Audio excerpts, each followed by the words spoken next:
বাপ-দাদার জন্মেও কি এমন দই খেয়েছেন? হাঁড়ি উল্টো করলেও এক ফোঁটা নিচে পড়বে না। যদি পড়ে তবে ভিডিও বানানো ছেড়ে দেব।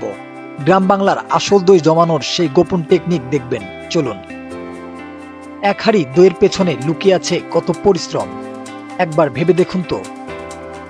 বাজার থেকে যে এক হাঁড়ি ঘন, মিষ্টি আর সুস্বাদু দই কিনে নিয়ে আসেন, সেটি তৈরি করতে কতটা সময়, পরিশ্রম আর যত্ন লাগে। এক চামচ দই মুখে দেওয়ার আগে আমরা কখনোই ভাবি না এর পেছনে লুকিয়ে আছে গ্রামের মানুষের ঘন্টার পর ঘন্টা পরিশ্রমের গল্প। আজ আমরা দেখব কিভাবে গ্রামের মানুষ তৈরি করে সেই বিখ্যাত বাংলা দই। দিনের প্রথম আলো ফোটার আগেই গ্রামের খামারিরা গরু দহন শুরু করেন। একে একে বালতিতে জমা হয় টাটকা সাদা দুধ। কারণ ভালো দই তৈরির প্রথম সত্যি হলো খাঁটি এবং টাটকা দুধ। এরপর সেই দুধ বড় বড় পাতিলে ঢেলে বসানো হয় চুলোর উপর। নিচে জ্বলছে কাঠের আগুন, আর ওপরে ধীরে ধীরে দুধ ফুটতে শুরু করছে। এ সময় দুধকে বারবার নাড়তে হয়, কারণ একটু অসাবধান হলেই দুধ পুড়ে যেতে পারে আর নষ্ট হয়ে যেতে পারে পুরো স্বাদ। ধীরে ধীরে দুধের পানি কমতে শুরু করে। দুধ যত ঘন হয়, দইয়ের স্বাদও তত বাড়তে থাকে। অনেকক্ষণ জাল দেওয়ার পর দুধ নামিয়ে কিছুক্ষণ ঠান্ডা করা হয়। তবে পুরোপুরি ঠান্ডা নয়, কারণ খুব গরম দুধে দই জমে না, আবার খুব ঠান্ডা দুধেও ঠিকমতো দই তৈরি হয় না।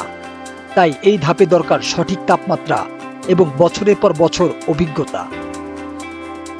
এরপর আসে সবচেয়ে গুরুত্বপূর্ণ মুহূর্ত।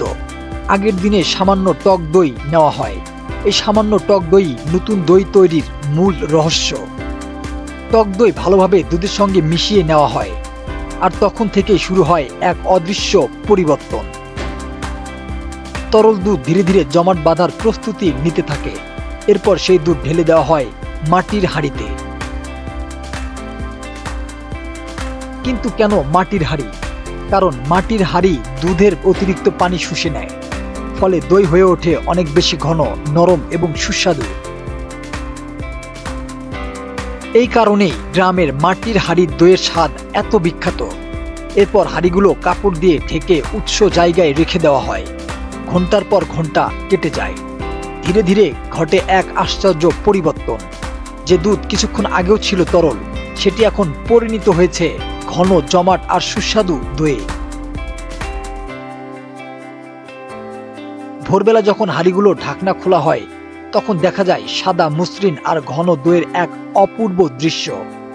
এক চামচ মুখে দিলেই যেন পাওয়া যায় খাঁটি দুধের স্বাদ, গ্রামের মাটির গন্ধ আর বাঙালির শত বৎসরের ঐতিহ্য।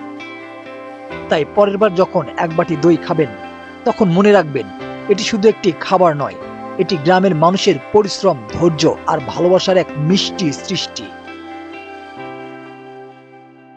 আপনি কি কখনো গ্রামের মাটির হাঁড়ির আসল বাংলা দই খেয়েছেন? কমেন্টে অবশ্যই জানাবেন। ভিডিওটি ভালো লাগলে লাইক দিন, শেয়ার করুন এবং এমন আরো অজানার গল্প জানতে চ্যানেলটি অবশ্যই সাবস্ক্রাইব করতে ভুলবেন না। ভিডিওটি শেষ পর্যন্ত দেখার জন্য ধন্যবাদ।